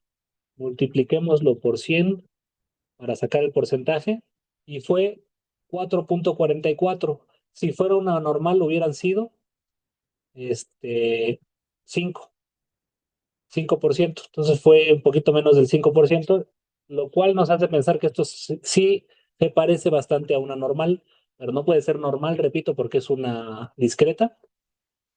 Y bueno, ¿qué tal si cambiamos no a 2, sino por una vez sigma y una vez sigma? Entonces es 31.36%. Si fuera una normal, se esperaría que hubiera ahí 68, o sea, el 32%. Pues sí luce bastante como una normal, ¿no? Repito, no puede ser una normal, pero les advierto que es una prima de la normal, una prima discreta. Es decir, ahora sí que la normal tiene una prima discreta, que es esta. ¿Sí? ¿Ya saben cuál es, por cierto, o no? Cuando en clases siguientes vamos a ver cuál es. ¿Sí? Entonces, ¿qué te pareció, Andrés? ¿Cumple? Y podemos sacar muchas cosas de la sigma para caracterizar esta distribución, no solo la media, sino la desviación estándar también. Y ya 3 veces sigma, así ya vámonos al extremo, 3 veces sigma, y con una población no tan grande de 10,000, 3 veces sigma, solo el 0.2%. ¿Y cuánto hubiéramos esperado si fuera una normal? 0.3%. Entonces sí, yo diría que sí se comporta bastante como una normal. Va, continuamos. Por cierto, se los puedo pasar después, ¿no? Porque estos cálculos les pueden resultar interesantes. Eh, va. ¿En qué vamos? Grado promedio esperado. Ejercicio 3. Ya que tenemos el valor esperado del número de enlaces, se puede calcular el valor esperado del grado promedio mediante la expresión que obtuvimos de la primera parte, de la primera semana. Entonces, en la primera semana del curso donde veíamos matemáticas de las redes, o sí, sí, en esa parte creo, en donde sabíamos, no, o medidas y métricas, no me acuerdo, el grado promedio de una red se puede calcular como 2 veces el número de enlaces dividido entre n. Entonces, con esto podríamos encontrar la expresión para acá que relacione a n y a p. Pues sí, ¿no? Si tenemos un ensamble del cual sabemos el valor esperado de L, el valor esperado del grado promedio tendría que ser 2 veces ese valor esperado dividido entre N. Entonces ustedes podrían hacer las cuentitas, sacar el promedio de esta expresión para todas, sumarlos, promediarlo, y entonces el grado promedio, el valor esperado del grado promedio tendría que ser esta expresión, pero cambiándole arriba la L, ¿no? Poniéndole a L un left, right, ¿sí? Entonces, la cosa es que no me voy a clavar demasiado en esto, pero para que no haya ambigüedad en la notación, yo tendría que hablar no del promedio con corchetes, porque este es un promedio sobre nodos, perdón, sobre elementos y no sobre realizaciones. Pero entonces podríamos llamarle a esto E, utilizando este tipo de notación, en donde es aquí C dot, para que se vea bonito. C dot, 2 veces el valor esperado de L, valor esperado de la, eh, del número de enlaces, nos va a dar el valor esperado, que se suele denotar como E, valor esperado de, del valor esperado del grado promedio. ¿Por qué hago tanto énfasis en eso? Luego que vean los videos, lo vuelvo a decir. Pero es que este promedio con corchetes, según la notación que veníamos estudiando, es el promedio sobre los nodos. Tomo el grado de cada nodo, tomo todos los nodos y promedio su grado. Y eso nos da el grado promedio de la red. O sea, en realidad, cada realización tiene su grado promedio, que también es una variable aleatoria.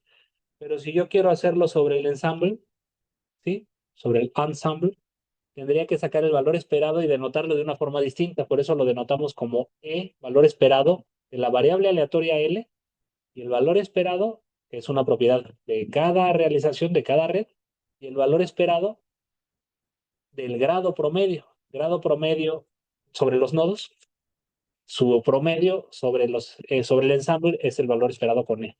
¿Queda clara la diferencia, la distinción? Eso es muy importante. Entonces, si ya sabemos esto, y esto se cumple porque podríamos dividir entre el número de corridas y sumar la expresión del grado promedio de cada una de las corridas, ¿sí? Eso nos tendría que dar lo mismo, que es 2. Bueno, el grado promedio, el valor esperado del número de enlaces, ¿cuál es? Es n por n-1 sobre 2, ¿sí? Por p. Eso nos da el valor esperado del número de enlaces. Pero esta expresión nos dice que si esto lo multiplicamos por 2 por esto, y lo dividimos entre n, nos da 9.9. Dice esto que el grado promedio debería ser 9.9, mientras el valor esperado del grado promedio, ¿sí? 9.9. Mientras le creemos o no, pues podemos ver que este 2 que está multiplicando se va con este 2 que está dividiendo, ¿sí? Y lo mismo esta n que está multiplicando se va con esta n que está dividiendo, y la expresión queda muchísimo más simple, ¿no? N-1 por P. ¿A qué se deberá, en lógica probabilística, que el grado promedio resulte ser N-1 por P?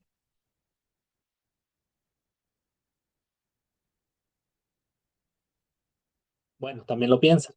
Si alguien lo pone en el chat igual sirve, pero piensen por qué nos está dando esta expresión N-1 por P, y dice que eso es el valor esperado del grado promedio del modelo, ¿no?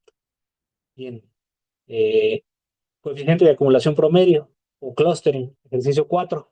Genera redes aleatorias para distintos valores de N y P, y para cada uno calcula su coeficiente de acumulación. Pues vamos a hacerlo. 100 y P de 0.1, C red aleatoria, y su coeficiente de acumulación es 0.1008. Lo vuelvo a correr, 0.0909. Lo vuelvo a correr, 0.11, 0.99, 0.11, 0.11, 0.93. ¿En torno a qué valor oscila? Dice aquí, podrías encontrar una expresión para C promedio, para que aquí estrictamente, esto es el average clustering, tenemos el mismo problema, ¿no? Solo déjenme, ya no me voy a poner tan exigente, pero es el valor esperado del clustering promedio, ¿no? Entonces es el valor esperado del clustering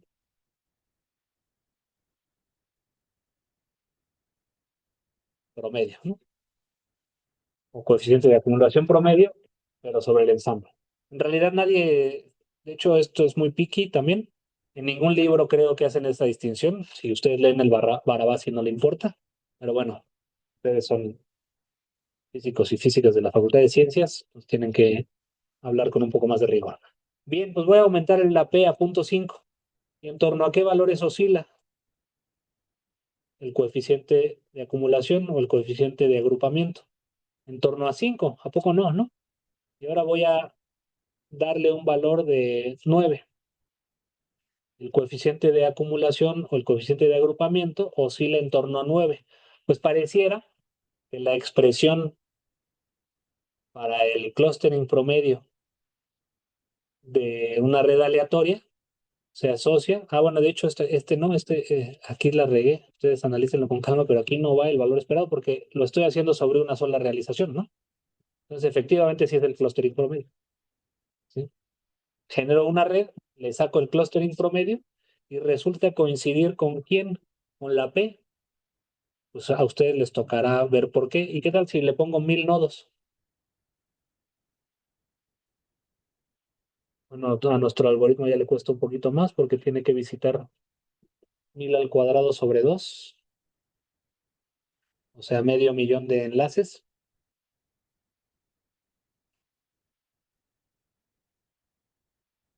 En fin, ya me queda poquito tiempo y no sé esto cuánto se vaya a tardar.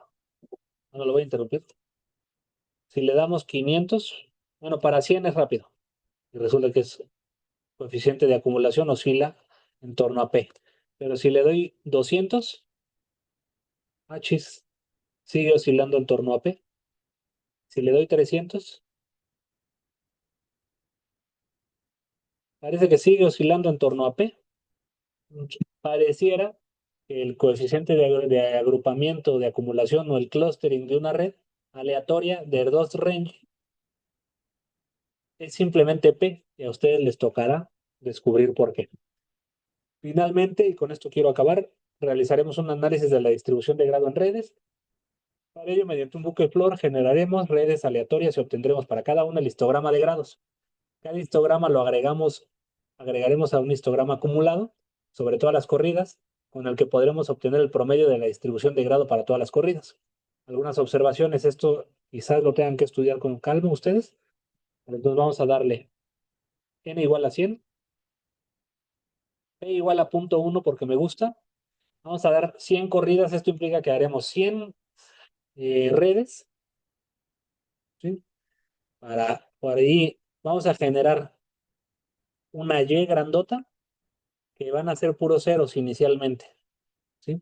Luego generamos la red aleatoria, calculamos el histograma con las características que tiene nuestro histograma y que ya hemos visto muchos, que es tomo como bins los enteros, de modo que voy a contar números enteros, y a la Y grandota le sumo la Y chiquita.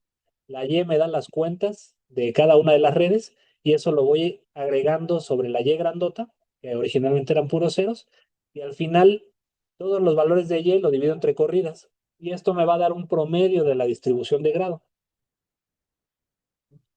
que se ve bastante suave. ¿Qué estamos viendo aquí? Que si yo genero poquitas corridas, 5 corridas, fíjense cómo se ve medio mordisqueado, ¿no? Pero esto es, repito, el grado promedio. No, el promedio de la distribución de grado de 5 redes. ¿Sí? ¿Qué nos da la Y mayúscula? La Y mayúscula nos da 0, 0, 0.2, 0.6, 2.6, o sea, nos dan números no enteros. La distribución de grado estrictamente tendría que ser números enteros, ¿sí? Porque es el conteo de cuántos nodos tienen cierto grado. Pero aquí nos está dando valores no enteros. ¿Por qué? Porque lo que está haciendo, y déjenme explicarlo y con esto acabo, aunque ustedes lo tengan que estudiar con un poquito más de calma, genera 5 corridas, 5 redes aleatorias. Dentro de esas 5 redes aleatorias, cierta cantidad de nodos tuvieron grado cero. Y entonces, si el promedio es cero, es que en las 5 redes aleatorias, 0 nodos tuvieron grado cero y por lo tanto al promediar 5 ceros, nos dio cero. Lo mismo para grado uno. Aquí es donde se pone interesante y déjenme adivinar. Estamos viendo cuántos nodos tuvieron grado cero, uno, 2. ¿Sí?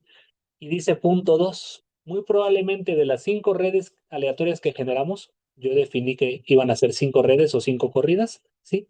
De las 5, me estoy preguntando cuántos nodos de la primera tuvo grado 2, cuántos nodos de la segunda tuvo grado 2, cuántos nodos de la tercera tuvo grado 2, cuántos de la cuarta tuvieron grado 2 y cuántos de la quinta tuvieron grado 2 y los números que me den los promedio.